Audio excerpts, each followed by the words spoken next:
नमस्कार विद्यार्थियों, स्वागत है आपका चाणक्य क्लासेज हनुमानगढ़ के ऑनलाइन प्लेटफॉर्म और आर चिंपा यूट्यूब चैनल पे। आज अपने बात करेंगे बीए पार्ट फर्स्ट के सेमेस्टर में जो इस बार यूनिवर्सिटी ने ऑब्जेक्टिव क्वेश्चनों का जो पैटर्न रखा है उस पे अपनी आज ये पहली क्लास है। पहले अपने ये हिंदी मीडियम की रहेगी, उसके बाद नेक्स्ट क्लास जो है वो इंग्लिश मीडियम की डालेंगे। तो देखिए, आपके जो ज्योग्राफी में दोनों पेपर लगते हैं, फर्स्ट और सेकेंड, उस पर अपने दोनों पे बात करेंगे। फर्स्ट पेपर जो है आपका हिंदी में बात करें तो कौन सा, भौतिक भूगोल, और दूसरा कौन सा है, पर्यावरण एवं संसाधन भूगोल। तो दोनों पे ही कोशिश करेंगे बात करने की, पर्यावरण एवं संसाधन भूगोल। तो इस पे अपने बात करते हैं ऑब्जेक्टिव क्वेश्चनों पे। और अगर अपनों ने जैसे 7-8 क्लासों में पूरा कर लिया कवर, तो मैं मान के चलता हूँ कि 90% से ऊपर जो क्वेश्चन है आपको मेन एग्जाम में देखने को मिलेंगे। तो आज की क्लास अपने स्टार्ट करते हैं।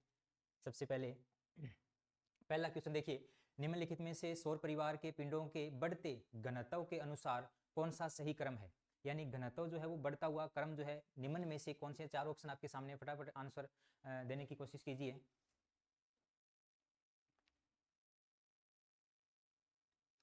तो इसका जो राइट आंसर है वो क्या हो जाएगा, ऑप्शन बी। देखिए राइट आंसर क्या हो जाएगा, ऑप्शन बी। अब देखिए घनत्व की बात करें तो इनका तो सीधा घनत्व मंगल, बृहस्पति, मंगल, बुध और इनका तो खैर नहीं पूछा जाता, लेकिन आपको पृथ्वी का जो घनत्व है वो आपके याद होना चाहिए, क्योंकि यहाँ से एक बहुत अच्छा क्वेश्चन बनता है कि पृथ्वी का औसत घनत्व कितना है। तो पृथ्वी का औसत घनत्व कितना है, 5.517 ग्राम प्रति घन सेंटीमीटर। ये पृथ्वी का औसत घनत्व है। इंपॉर्टेंट है, स्टार लगा लेना, क्वेश्चन पक्का आएगा कि पृथ्वी का औसत घनत्व कितना है। तो सीक्वेंस में वैसे और ग्रहों का इतना नहीं बनता, लेकिन पृथ्वी का ये क्वेश्चन यहाँ से बनता है। चलिए नेक्स्ट क्वेश्चन, निम्नलिखित में से सौर परिवार का दूसरा सबसे बड़ा पिंड कौन सा है। फटाफट आंसर बताने की कोशिश कीजिए, दूसरा बड़ा पिंड कौन सा है। क्वेश्चन को थोड़ा ध्यान से पढ़ना। दूसरा सबसे बड़ा पिंड कौन सा है। तो देखिए राइट आंसर क्या हो जाएगा, राइट आंसर हो जाएगा बृहस्पति। अब यहां से क्वेश्चन दूसरा भी बनता है कि सौर परिवार का सबसे बड़ा ग्रह कौन सा है। ये अगर आपसे पूछा जाता तो आपका आंसर क्या होना चाहिए था, सबसे बड़ा ग्रह जो है वो बृहस्पति है। तो सबसे बड़ा पिंड, दूसरा सबसे बड़ा पिंड कौन सा है, तो दूसरा बृहस्पति आ जाएगा यहाँ पे, क्योंकि पहला जो बड़ा पिंड है वो क्या है, सूर्य है। ठीक है, पहला जो बड़ा पिंड है वो क्या है, सूर्य है। तो दूसरे क्रम पे क्या आ जाएगा, बृहस्पति। सबसे बड़ा ग्रह कौन सा है, तो भी आंसर क्या होना चाहिए, बृहस्पति। ठीक है, नेक्स्ट क्वेश्चन, जीपीएस में कितने उपग्रहों का उपयोग किया जाता है। जीपीएस में कितने उपग्रहों का उपयोग किया जाता है, बताइए। तो यहाँ पे आपका राइट आंसर जो होगा वो होगा 24। यानी जीपीएस में जो सैटेलाइट यूज किए जाते हैं, कितने, 24 सैटेलाइट यूज किए जाते हैं। नेक्स्ट क्वेश्चन, क्या पृथ्वी के घूर्णन, क्वेश्चन क्या है, क्या पृथ्वी के घूर्णन की धुरी में झुकाव पृथ्वी की सतह पर विकिरण की मात्रा को प्रभावित करता है। हाँ, नहीं, पता नहीं, अयोग्य, है ना। बताइए आंसर। पृथ्वी का घूर्णन की धुरी में झुकाव, राइट आंसर क्या हो जाएगा यहाँ पे, राइट आंसर हो जाएगा हाँ, क्योंकि पृथ्वी जो है अपने अक्ष पे झुकी हुई है। पृथ्वी अपने अक्ष पे झुकी हुई होने के कारण जो इफेक्ट पड़ता है वो किसका पड़ता है, ऋतुओं का पड़ता है। यानी अपने अक्ष पे जो पृथ्वी है टिल्टेड है कितनी, 23.5 डिग्री, लगभग 23.5 डिग्री जो है वो पृथ्वी झुकी हुई है। झुकी हुई होने के कारण क्या है, विकिरण की जो मात्रा है उस पर प्रभाव पड़ता है। क्योंकि जो ऋतुएं परिवर्तन होती है वो एक तो होती है पृथ्वी की परिक्रमण गति से, और दूसरा जो प्रभाव है वो पृथ्वी का झुका हुआ होना। तो इस प्रभाव से क्या है, ऋतुओं में परिवर्तन होता है। और ऋतुओं को आपको पता है कि जैसे ग्रीष्म काल में जो विकिरण है वो बिल्कुल सीधी पड़ती है, जबकि शीतकाल में विकिरण क्या होती है, तिरछी पड़ती है। तो यहाँ आपका राइट आंसर क्या होगा, विकिरण जो झुकाव है उसका प्रभाव पड़ता है। चलिए नेक्स्ट क्वेश्चन, किस ग्रह का कोई उपग्रह नहीं है, किस ग्रह का कोई उपग्रह नहीं है, बताइए राइट आंसर। शुक्र, किसका नहीं है, शुक्र का नहीं है। किस ग्रह का कोई उपग्रह नहीं है, तो राइट आंसर क्या हो जाएगा, शुक्र। और शुक्र से आपको बता दें, शुक्र को क्या बोला जाता है, पृथ्वी की बहन। क्या बोला जाता है, पृथ्वी की बहन।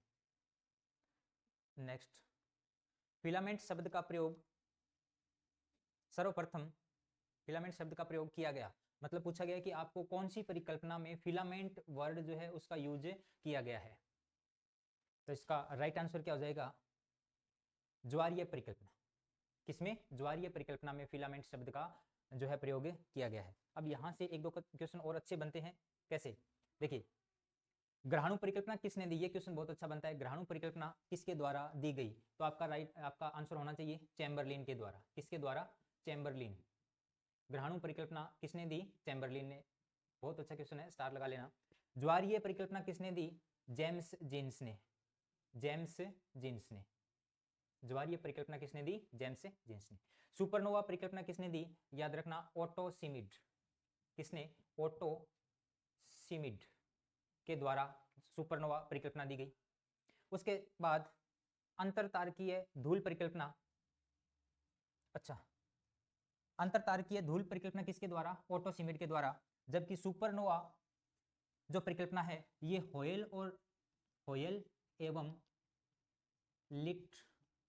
लिटन के द्वारा दी गई। ध्यान रखना, सुपरनोवा परिकल्पना किसके द्वारा? होयल व लिटन के द्वारा। जबकि अंतरतारकीय धूल परिकल्पना किसके द्वारा? ओटो सिमिड के द्वारा दी गई है। 4 क्वेश्चन बहुत अच्छे बनते हैं। सीधा पूछ ले कि परिकल्पना निम्न में से ये परिकल्पना जो किसके द्वारा दी गई है, तो ये याद रखना। चलिए नेक्स्ट क्वेश्चन। तारों की निस्तृप्त गैस एवं धूल के राशि के पिंड को क्या कहते हैं? बताइए। यहां पे आपका आंसर होगा नेबुला। क्या बोलते हैं इसको? नेबुला बोलते हैं।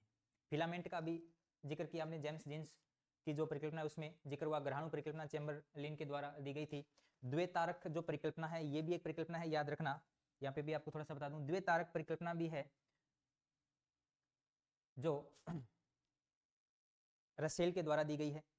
किसके द्वारा? रसेल के द्वारा। रसेल, ठीक है, ये भी याद रखना। नेक्स्ट क्वेश्चन, सूर्य का सबसे नजदीकी ग्रह कौन सा है? आसान सा क्वेश्चन है, देखिए कौन सा होगा। सूर्य का सबसे नजदीकी ग्रह कौन सा है? तो यहाँ पे आपका राइट आंसर हो जाएगा बुध। सूर्य का सबसे नजदीकी ग्रह कौन सा है? यहाँ पे आपने एक बात याद जरूर कर लेनी है, सूर्य से बढ़ते हुए क्रम में, सूर्य से क्रम में ग्रहों को याद रखना है। यानी सूर्य से दूसरे क्रम पे कौन सा आता है, तीसरे पे कौन सा आता है, चौथे पे कौन सा आता है, ये सीक्वेंस जो है वो आपको बिल्कुल याद रखना है। यहाँ से एक क्वेश्चन पक्का बनेगा। चलिए नेक्स्ट क्वेश्चन, खगोलविदों के अनुसार ब्रह्मांड में आकाश गंगाओं की लगभग कुल संख्या कितनी है? खगोलविदों के अनुसार आकाश गंगाओं की कुल संख्या लगभग जो मानी गई है वो कितनी मानी गई है? 100 से 200 अरब। क्या मानी गई है? 100 से 200 अरब जो है आकाश गंगाओं की संख्या मानी गई है। कहाँ पे? पूरे ब्रह्मांड में। ठीक है, चलिए नेक्स्ट क्वेश्चन, पृथ्वी की ग्रह की संरचना में मेंटल के नीचे कोर मुख्य रूप से निर्मित होती है। बताइए, कोर जो है, कोर का निर्माण मुख्य रूप से किससे हुआ है ना? पृथ्वी की 3 परतें मानी जाती है, परपटी, मेंटल और कोर। तो कोर का जो निर्माण है मुख्यतः किसके द्वारा हुआ है? कोर को क्या बोलते हैं? कोर को क्रोड भी बोलते हैं। क्या बोलते हैं? क्रोड। तो क्रोड का निर्माण मुख्यतः किससे हुआ है? राइट आंसर हो जाएगा लोहा। लोहा के द्वारा जो है वो कोर का निर्माण हुआ है। आगे इसी से रिलेटेड क्वेश्चन आएंगे, आगे अपने इस पे डिटेल से बात करेंगे। नेक्स्ट क्वेश्चन है, मेंटल के ऊपरी भाग जिसके ऊपर पृथ्वी की परपटी तैरती है को कहा जाता है? ध्यान से पढ़ के देखना, मेंटल के ऊपरी भाग जिसके ऊपर पृथ्वी की परपटी तैरती है को किस नाम से जाना जाता है? तो देखिए इसका राइट आंसर हो जाएगा एस्थेनोस्फीयर। क्या नाम हो जाएगा? एस्थेनोस्फीयर। ठीक है, कि मेंटल जो है वो किस पे तैर रही है? सॉरी, ऊपर पृथ्वी की जो परपटी है वो तैरती है किसके ऊपर? मेंटल के ऊपरी भाग में। तो इसको बोलते हैं एस्थेनोस्फीयर। इसको याद रखने का तरीका है, एक शब्द याद रखना आप, बीपीएल। क्या याद रखना है? बीपीएल। बीपीएल को अगर उल्टा लिखें तो क्या लिखेंगे? एलपीबी। मतलब आपको उल्टा याद रखना है। सबसे पहला जो मंडल आता है उसको बोलते हैं लिथोस्फीयर, फिर बोलते हैं पायरोस्फीयर और फिर बोलते हैं बेरोस्फीयर। ठीक है, तो ये भी एक याद रखना। नेक्स्ट क्वेश्चन, पृथ्वी के भूगर्भीय इतिहास के किस युग में डायनासोर अपने सबसे बड़े आकार तक पहुंचे थे? डायनासोर जो है अपना पूर्ण आकार प्राप्त कर लिया था किस युग में? तो इसका राइट आंसर बताइए फटाफट।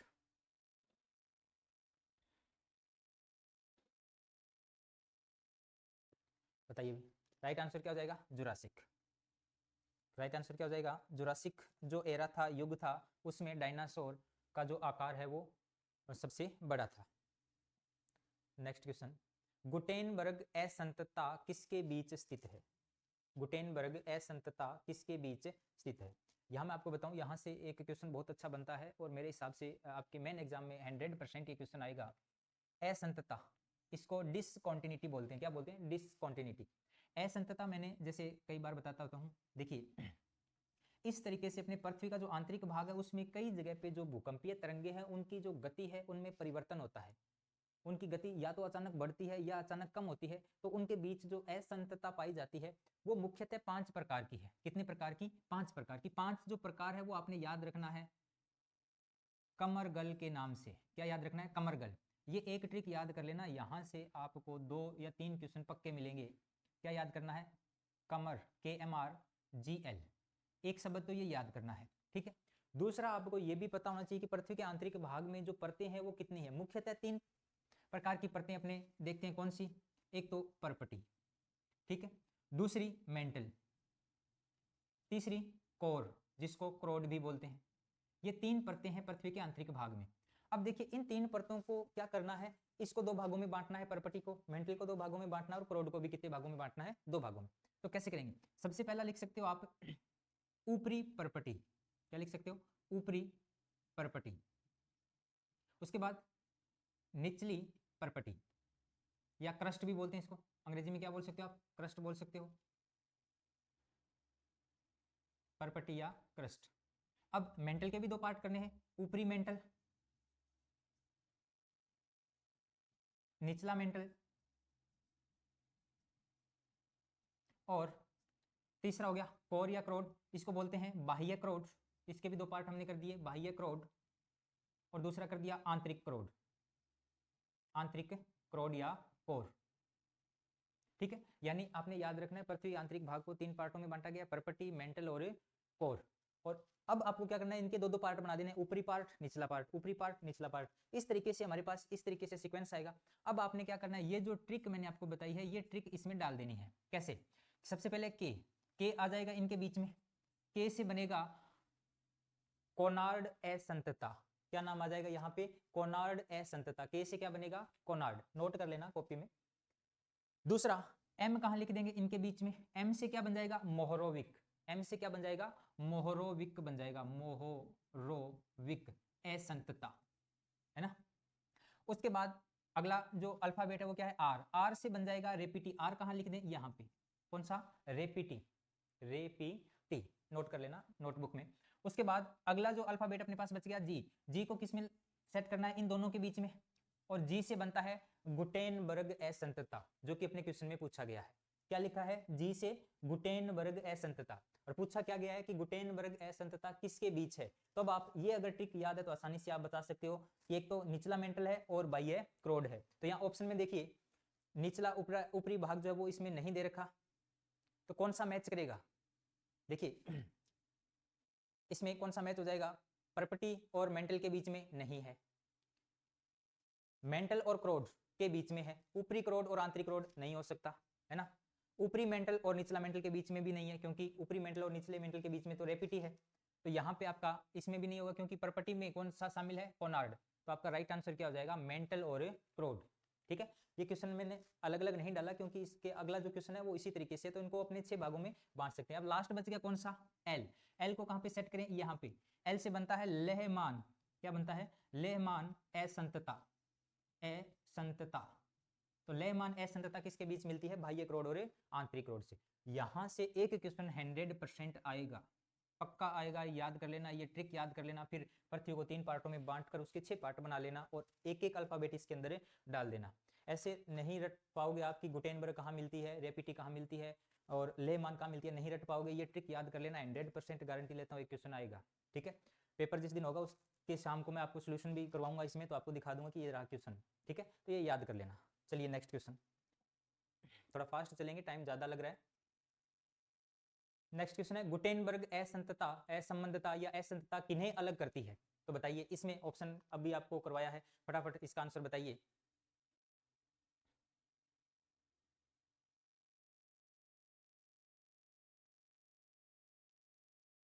यहाँ पे आपको पता होना चाहिए, यहाँ पे आपका राइट आंसर क्या हो जाएगा, मेंटल और बाह्य क्रोड। क्या हो जाएगा, मेंटल और बाह्य क्रोड, क्योंकि ऊपरी क्रोड और आंतरिक क्रोड के बीच में कौन सी, लेहमान। ऊपरी मेंटल और निचले मेंटल के बीच में कौन सी, रेपिटी।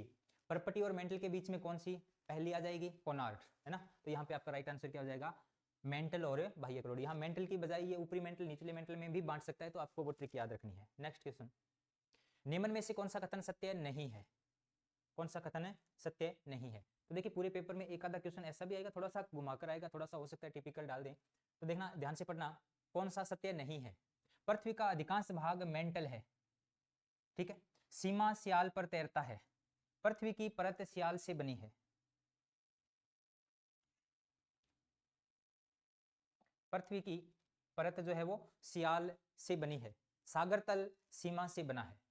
देखिए राइट आंसर क्या हो जाएगा, सत्य नहीं है। ये बात बिल्कुल सत्य है, ये बात सत्य नहीं है। पृथ्वी की परत सियाल से बनी है, सही बात है, यानी महाद्वीपों का निर्माण जो है वो सियाल परत से बना हुआ है। सागर तली यानी महासागरों की तली है, सीमा पे है, ये बात भी सही है। यहां थोड़ा सा घुमा दिया।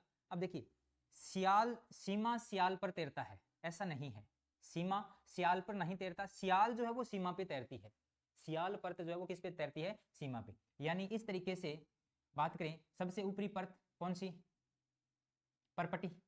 परपटी को अगर अपने छोड़ दें तो यहाँ पे तीन परतों का अगर जिक्र करें, सबसे ऊपरी भाग को बोलते हैं परपटी, परपटी को छोड़ें तो सियाल, सीमा और निफे, ये तीन परतों में अपने बांटते हैं। तो ऊपर ऊपर क्या है, सियाल, सियाल जो है वो सीमा पे तैरती है, यहाँ पे लिखा है सीमा सियाल पे तैरती है, तो उल्टी बात होगी ना, ये असत्य है, तो ये ध्यान रखना। सबसे ऊपरी ऊपर परपटी, फिर सियाल, फिर सीमा और फिर निफे। ये जो वर्गीकरण है ये बड़ा फेमस वर्गीकरण है, जिसका जो है किसने दिया था, स्वेस महोदय ने। किसने दिया था, स्वेस महोदय ने। आगे क्वेश्चन भी आएगा। नेक्स्ट क्वेश्चन, तरल अवस्था में निकिल और लोहे से बनी पृथ्वी की सबसे भारी और सबसे आंतरिक परत को क्या कहते हैं, आसान सा क्वेश्चन है, क्या कहते हैं, निफे कहते हैं। क्या कहते हैं, निफे। देखिए पृथ्वी को मैंने आपको बताया तीन पार्टों में डिवाइड किया जाता है,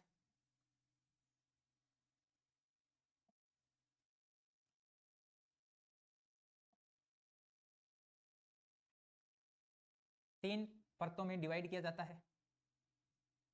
कौन सी, सियाल, दूसरी है सीमा, तीसरी है निफे। अगर मैं इसको इंग्लिश में लिखूं तो क्या लिखूंगा, SIAL, इसको लिखेंगे SIMA, इसको लिखेंगे NIFE, निफे, है ना। तो अब देखिए सियाल में कौन कौन से खनिज मिलते हैं, तो सिलिका और एल्यूमिनियम, सीमा में सिलिका और मैग्नीशियम, निफे में निकिल और फेरियम। तो निकिल क्या होती है, भारी धातु होती है, फेरियम यानी लोहा भी क्या होता है, भारी होता है। तो यहाँ पे आपका राइट आंसर क्या होना चाहिए, निफे। क्या होना चाहिए, निफे। तो यहाँ से क्वेश्चन अच्छा बन सकता है कि सियाल परत में कौन से खनिज होते हैं, सीमा में कौन से खनिज होते हैं और निफे में कौन से होते हैं। चलिए नेक्स्ट क्वेश्चन,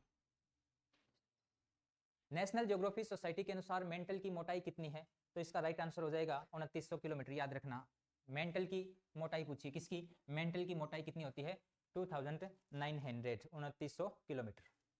अगला क्वेश्चन, पृथ्वी का निम्न में से कौन सा भाग सबसे गर्म है, सबसे गर्म है। तो पृथ्वी का जो आंतरिक भाग है, सीधी सी बात है, पृथ्वी का आंतरिक भाग क्या है, सबसे ज्यादा गर्म है, क्योंकि पृथ्वी के अंदर गहराई वाले भागों में जाते हैं तो सामान्यतः प्रति 32 मीटर की गहराई पर 1 डिग्री सेल्सियस तापमान क्या हो जाता है, बढ़ जाता है। प्रति 32 मीटर की गहराई पर 1 डिग्री सेल्सियस तापमान बढ़ जाता है। तो सबसे गर्म वाला जो भाग होगा, तो सीधी सी बात है कौन सा भाग होगा, पृथ्वी का आंतरिक भाग यानी कोर। चलो नेक्स्ट क्वेश्चन, मेंटल के ऊपरी हिस्से का घनत्व कितना है। अब देखिए तीनों का घनत्व भी आपने याद रखना है।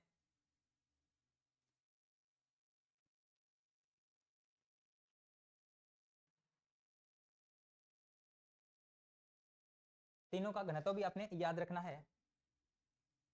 3.2 से 3.5 ये घनत्व किसका है, मेंटल का है। जैसे जैसे अपने गहराई में जाएंगे घनत्व क्या होता जाता है, बढ़ता जाता है। सबसे ऊपरी जो भाग है उसमें 2.5 से लेके 2.7 ग्राम प्रति घन सेंटीमीटर होता है। जैसे जैसे पृथ्वी के आंतरिक भाग में जाते हैं तो आंतरिक भाग में जो घनत्व है वो बढ़कर 11 से 13 ग्राम प्रति घन सेंटीमीटर हो जाता है। तो इसका राइट आंसर क्या हो जाएगा, मेंटल के ऊपरी हिस्से का जो घनत्व है वो लगभग कितना है, 3.2 से 3.5 ग्राम प्रति घन सेंटीमीटर। चलिए नेक्स्ट क्वेश्चन, पृथ्वी का सर्वाधिक आयतन और द्रव्यमान किस में पाया जाता है। पृथ्वी का सर्वाधिक आयतन और द्रव्यमान यानी वॉल्यूम जो है सबसे ज्यादा किस में मिलता है, तो आपका राइट आंसर होना चाहिए मेंटल। राइट आंसर क्या होना चाहिए? मेंटल। मेंटल में जो है सबसे ज्यादा आयतन मिलता है और सबसे ज्यादा ही क्या मिलता है? द्रव्यमान मिलता है। ठीक है, आयतन जो है इसमें लगभग मिलता है 80% से ऊपर, और द्रव्यमान जो है वो लगभग 68% से ऊपर, यानी सबसे ज्यादा जो पार्ट मिलता है वो कहाँ मिलता है? मेंटल में। चलिए नेक्स्ट क्वेश्चन। निम्नलिखित भूगर्भिक युगों को सही कालक्रम में व्यवस्थित कीजिए। ये थोड़ा सा टिपिकल है, याद कर लेना। जो है कालों के बारे में कई बार क्वेश्चन बनता है। तो भूगर्भिक युगों का सही क्रम है, यानी इनका जो क्रम है वो कौन सा क्रम जो है वो सही है। तो देखिए इसका जो सही क्रम है वो है मायोसिन, प्लायोसिन, प्लिस्टोसिन और होलोसिन। ये क्रम जो है वो एक्यूरेट है। मायोसिन, प्लायोसिन, प्लिस्टोसिन और होलोसिन। उसके बाद नेक्स्ट क्वेश्चन है, पृथ्वी का औसत घनत्व निम्न में से कितना है? ये आ गया ना क्वेश्चन, मैंने आपको पहले भी बताया था कि पृथ्वी का औसत घनत्व याद रखना, याद करके जाना, पूछा जा सकता है। तो राइट आंसर आपको पता है कौन सा हो जाएगा? 5.5 ग्राम प्रति घन सेंटीमीटर। पृथ्वी का औसत घनत्व पूछा गया है। क्या पूछा गया? औसत घनत्व। पृथ्वी के केंद्र का अगर घनत्व पूछा जाए तो वो लगभग 11 से 13 ग्राम प्रति घन सेंटीमीटर है। कितना है? 11 से 13 ग्राम प्रति घन सेंटीमीटर, ये याद रखना। ये औसत पूछा है यहाँ पे। Next question.